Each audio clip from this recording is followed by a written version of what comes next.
Hello guys, it's Sharif here with Engadget, and I have here the new Nikon D5200, and I also have here on this side the 5100. The only difference right now is that I have a strap on this one. That's my one, that's my personal camera, and this is the new one, and you can tell that actually these things are visually virtually identical. Many of the changes that have gone on here with the 5200 are actually with the sensor in there, 24 megapixel sensor, which Nikon also promises, in addition to greater resolution, Nikon says will give us more dynamic range from their tests.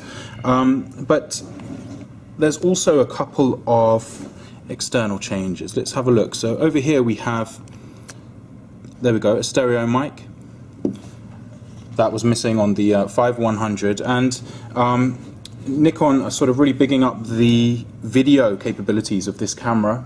We have more shooting modes now, 60i, 50i, 30p, 25p, 24p, and they're also saying that that the tracking of moving objects has been improved on this camera. If we look over at the top, the actual main controls, as far as I can see, they look basically identical, but when we turn on the GUI, the graphical interface, we can see that Nikon has actually made some changes there. Let's have a look. I haven't got a lens attached on either, so we're not seeing the full amount of information, but you can see it's a sort of more contrasty, I don't know, dare I say it, cartoony interface, which compared to the old one, which may be slightly more friendly actually.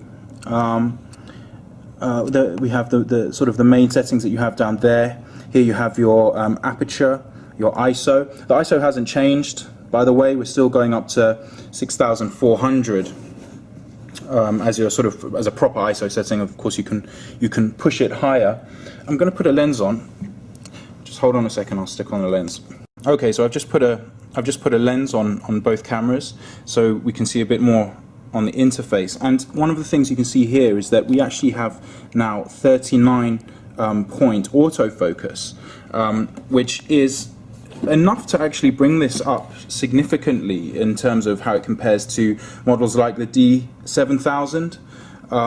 And you know, probably actually a good thing that Nikon, instead of say putting a touchscreen on there, has actually given us some internal improvements, you know, some proper computing improvements and image improvements. And just to say, as a last point, you can see here we still have the same articulating display, which is a real selling point of the 5100 and now the 5200.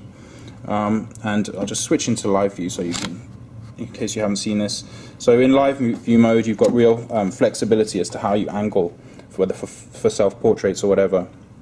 So there we have it, an incremental improvement. Oh, before I go, actually, one last change. Let's have a look on this side. So the ports actually look identical, but what's different is actually now we have compatibility with this port. We have compatibility with the wireless control, which communicates with an iOS and Android device, and that's something that the 5100 doesn't have, and that's, you know, coming with the new Nikon cameras. They tend to come out now with that compatibility. So there you have it, the D5200 from Nikon, out December, priced in the UK, yeah, £720, body only, which actually may be quite a lot more than the 5100, which will continue for a while. So there you go. Anyway, the D5200 from Nikon. Thank you for watching. Bye bye.